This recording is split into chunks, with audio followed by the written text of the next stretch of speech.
Alright, it's time to talk about Island Eater. This boss is hard, and if you're planning on challenging it for yourself, you'd better be comfortable with taking a lot of balls to the face, because that's exactly what this boss is all about. I'm going to do a quick overview of the fight with some tips, and I'll show you the teams that I ended up using with a bit of an explanation about why I chose them. Island Eater does a ton of damage and spams even more destroyable projectiles that you cannot afford to ignore. They will seriously mess your day up. So let's take a look at the first phase. Your main objective of this phase is to survive. The more tools you have available to effortlessly destroy projectiles and survive massive AoE damage, then the better off you will be. To start, Island Eater is going to spam attack you with slow-moving, destructible projectiles, while attacking your whole team 3 times sequentially with cannon barrages. Afterwards, Island Eater will mobilize and menacingly walk towards you before forcing you into an intermission phase of destroying red circles, before he's damageable again. One thing to note about this red circle phase is that the very first circle will be much harder to break than the following 6. So make sure you have some front-loaded damage ready to break it, and then anyone can manage to break the remaining ones without issue. So now we're firmly into phase 2 of the fight. You'll still periodically be bombed by cannon barrages and big scary balls, but the balls will spawn stacked up in a straight line, so if you're attentive, you can just destroy all of them with a single good piercing shot. In addition to this change, Island Eater is going to introduce 2 new attacks that you'll have to deal with. It has machine guns that will damage the highest attack NIKKE, How original. and a new barrage of slow-moving projectiles. Daring today, aren't we? The blue projectiles will target one NIKKE at random, and most likely kill them from full to dead.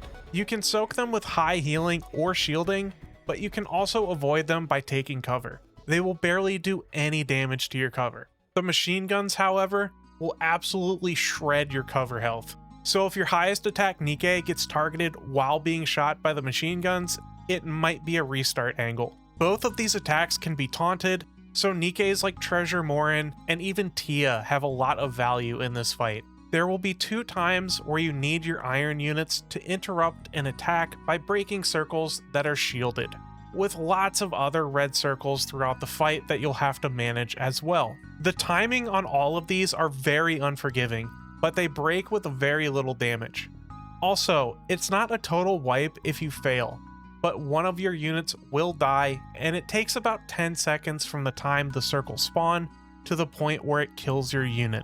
And that's pretty much all you're going to be dealing with in this fight. There's only a handful of mechanics, but you're constantly being pressured by several of them at a time. So having a very strong team is honestly just downright essential, or you won't be able to last the entire duration. So before we look at the actual teams, let's talk about some high value units for this fight. Units like NIKKE and Snow White Heavy Arms do a great job of clearing the projectiles for the entirety of the fight. You can also use screen clearing burst skills like with Raven, Rivety, and Tactical Vesti to deal with them. Piercing units and machine gun units are also great for keeping the projectile counts under control. And when you get down to the teams that are really struggling to deal with them, you're just going to have to shoot them with whatever you have because you either destroy them or you die. You really can't ignore them. Secondly, shielding and strong healing effects are mandatory for this fight.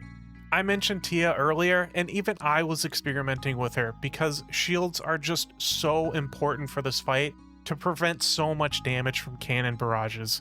Crown is also obviously invaluable, and I don't have Treasure Senti, but I'm sure you can make use of her in this fight if you happen to have her. And then when it comes to healing, it may not be enough to just have one source. For example, NIKKE's heal share is really not enough to keep a full team alive without another effect on top of that.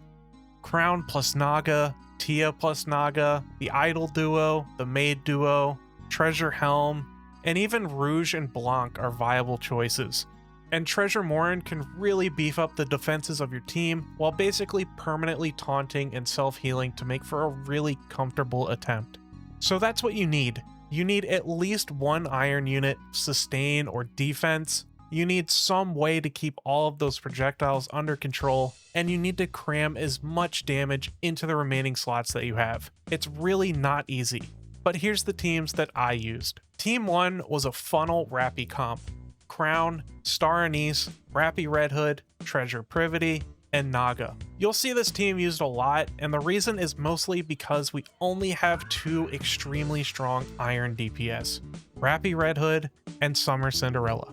So rather than stretching out our supports over several team compositions, we just give Rappy Red Hood everything, and it will result in so much more damage from one team. This is a really simple hold left click team, and all you really gotta make sure to do is to reload before each burst ends, while it's still instant, so that you never have to actually manually reload. Crown and Naga should keep the entire team alive through pretty much everything, unless you get some especially bad RNG on the blue projectile targets. Team 2 was Maid Mast, Siren, Summer Cinderella, Mihara Bonding Chain, and Maid Anchor. You'll see variations of this team probably with Eve instead of Mihara. My Eve is not built enough to really justify using her in this team, and Mihara fit pretty nicely here anyways. The Maid duo provides everything you need, lots of reload speed, offensive buffs, healing, and storage HP I think is called. Either way, this team makes for a very comfortable attempt. The only thing it's lacking is some easy way to deal with the projectiles, so you're gonna have to spray them down with your machine gun units. Team 3 used the Idol duo with Treasure Morin, Red Hood, and Snow White Heavy Arms. The Idol duo buffs max ammo and pierce damage, which each of these DPS units like, and they're not really hurt by the lack of reload speed. Snow White Heavy Arms instantly deletes the boss projectiles as long as she's alive and firing. Treasure Morin combined with Prika's healing means you can face tank anything that's thrown at you. You can even fast charge with Red Hood if you feel like you're up to it, but it's totally not necessary. Team 4 is our Treasure Miranda composition, with Neuda, Summer Marciana, Treasure Helm, and Summer Helm. Miranda is buffing Neuda and Summer Marciana here. Neuda takes care of the projectiles, and she does a little bit of healing, which is just enough to help Summer Marciana survive the constant pelting from the machine guns. But Treasure Helm does all the real heavy lifting here. Summer Helm gives the necessary CDR to keep fast burst rotations, and she applies a massive damage taken increase to the Island Eater. It's a pretty good team, but my lack of investments into Summer Marciana and Summer Helm really hold it back. Team 5 is the final team, and this is one that I struggled with for so long. I seriously agonized over how to put together a Team 5, but here it is. Cinderella, Rouge, Libby, Eve, and Blanc. So what's the idea here? First of all, I needed to keep my team alive, and all I had available at this point was Treasure Morin, Rouge, and Blanc. Treasure Morin kind of worked, but it was inconsistent, so I used her in another team and threw in Rouge and Blanc here. I really don't like this solution because they just don't provide enough damage, but it was all I had available. So then I need an iron unit. I have Raven, and I forgot to slot her in somewhere for this run. Oops. But the timing on the circles that iron units need to break is so tight, and Raven has such a long attack animation. It's awful. I really do not recommend using Raven as your only iron unit in this fight. So for the remaining iron units, I have Bunny Aid, Eve, and Takina available. There's no point in using Takina or Aid because I need to burst with Blanc. So Eve it is. Well, Eve does practically no damage with the amount of investments I have into her, and on top of that, Eve steals Libby's charge speed buff from any other burst 3 I want to use because her attack is so low. Can you understand why I was going crazy over this? Just so many annoying problems that I just can't fix. But anyways, the team survives, it does really mediocre damage, and keeping up with the overwhelming amount of projectiles is, well, overwhelming. This is the peak Team 5 experience. But if you take anything from this team, just know that Rouge and Blanc do a great job at keeping the entire team alive, because I was able to soak every attack without a care in the world.